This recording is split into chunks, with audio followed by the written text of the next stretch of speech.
Welcome back to Snackcast. Hello. So we are moving into Chapter 3 of Brain Energy by Dr. Christopher Palmer.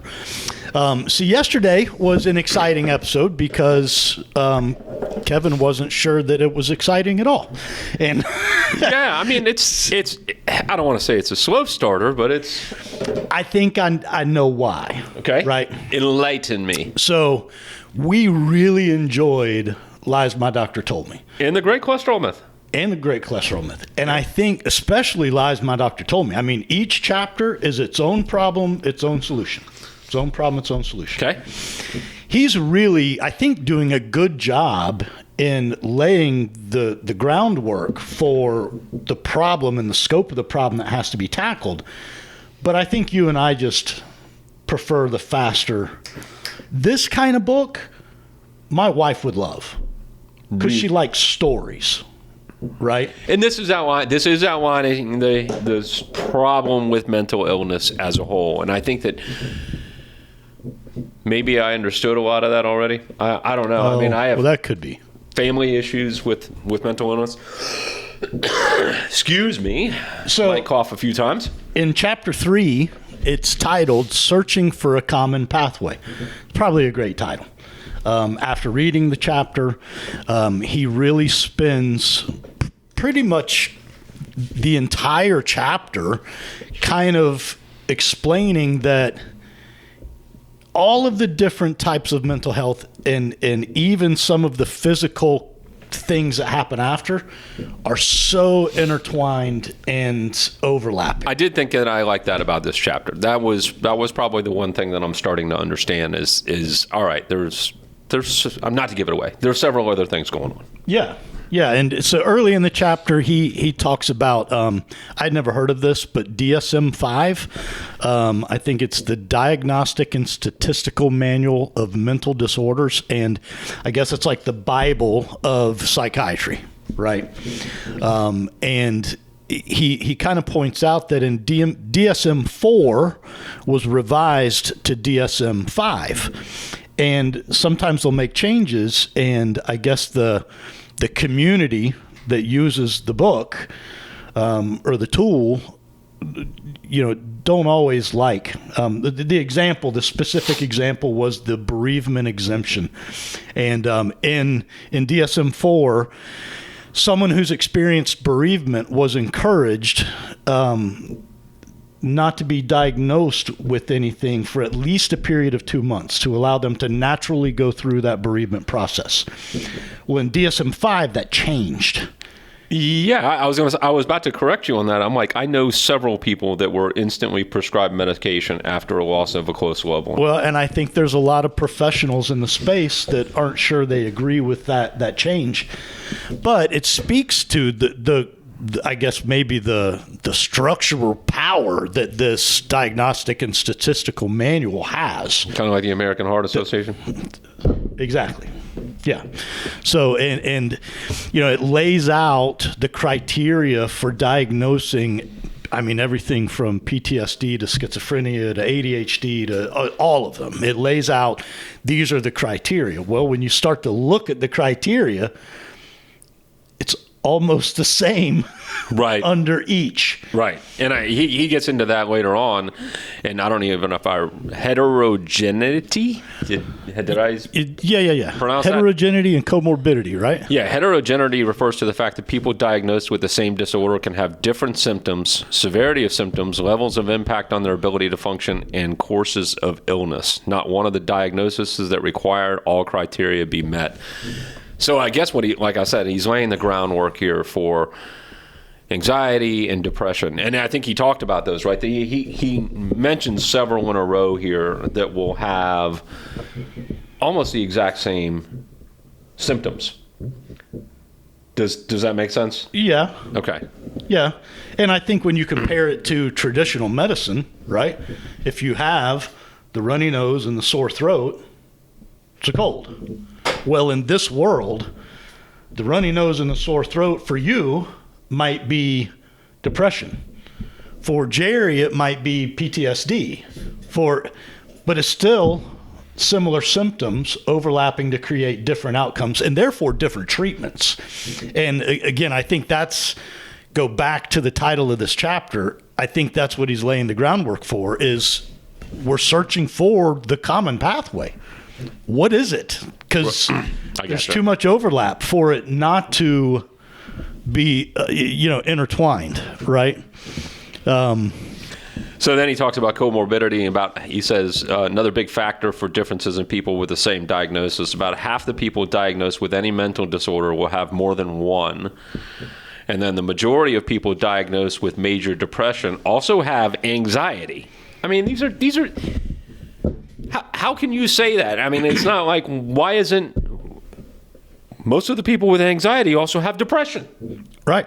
I mean, it's almost worse than traditional medicine that they, at least with traditional, I don't want to say they treat the causes, because they don't treat the cause. They treat the symptoms too. Right. But it seems like, we just don't know what to call this, so we'll call this anxiety. Yeah. All right. So Dr. Palmer does not, these are our opinions at this point, right? But I agree with you. Fibromyalgia, right? My mother diagnosed with it a long time ago. And through years and years of her dealing with it and me kind of just being an observer. And that's a classic one, right? Because a lot of doctors go, it doesn't exist, it's not real, it's not, and firsthand, she can't function some days. Right. And because not like she doesn't want to. But I think I would argue that it's still just an umbrella diagnosis. There's not really anything we can do for fibro. So since we haven't been able to fix you, that must be what it is, right? And I sense a little bit from what he's telling us here that maybe in psychiatry there's a little of that happens. That's very much true. I don't know if we haven't been able to help you. So anyways, so it is interesting that, he's really starting to allude in this chapter, I think, to what a lot of the rest of the book is about. And it's maybe the discovery of this common pathway, this common thing that is linking all or most of mental health. I think the really interesting one was he outlined the example of Mike. Did you read about that? Mike, 43-year-old man with chronic disability, mental disorder, disabling mental, but which one? He was a child. He was diagnosed with ADHD and started taking stimulants. They helped somewhat, and school remained difficult. He was often bullied. Then he had social stressors, psychotherapy, social anxiety disorder. Some people thought he had Asperger's. By adolescence, he developed symptoms of major depression. Hey, you're bullied, you're getting your butt kicked all the time. Started on antidepressants. Within a few months, Mike began to develop symptoms of mania and was diagnosed with bipolar disorder, and then later schizophrenic. So what's Mike's diagnosis? Yeah, I can tell you what the diagnosis is: failure on the medical profession. I mean, this was a guy from the beginning that we just. I'd be curious across that scenario how many different professionals were involved. Oh, I bet you there was a ton. Well, I'm sure Mike got real frustrated. Oh, I'm sure. Yeah. Hey, this guy's not. You don't get it. You're not treating me properly. Let's get to the source, and hopefully Chris is. I think. Right. So if I can, the way the chapter kind of closes out, he talks about a quick study.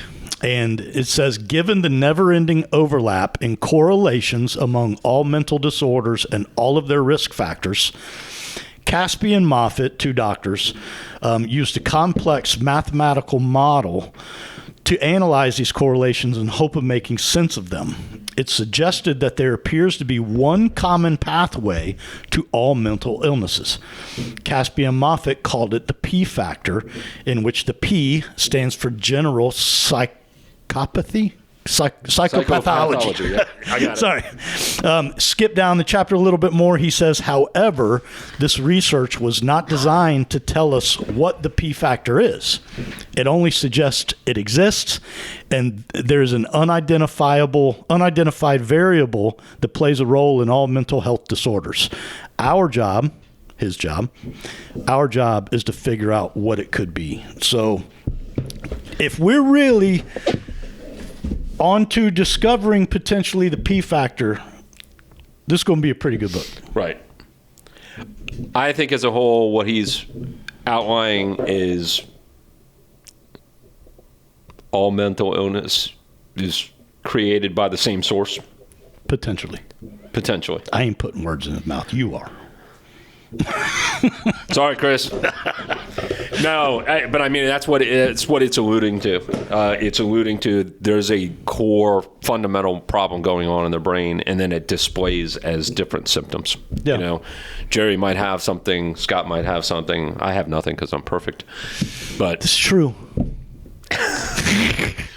But I mean, I see that in family members. I was mentioning that to you before. I mean, it's like, all right, you got ADHD, you got this, you got that, you got this.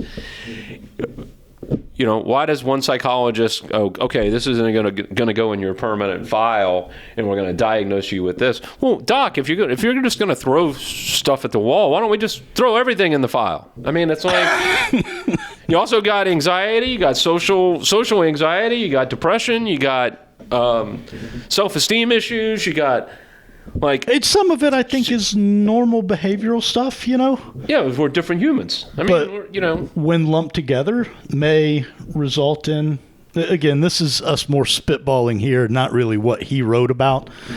But my point was is there seems to be a core problem that's at hand that's not really being addressed. It's brain energy, duh. Brain energy. Well, we'll get to it. So we'll get one to chapter at a time. All right, guys. Questions, comments, concerns, hit us at snackcast@yes.fit. Stay moving. See ya.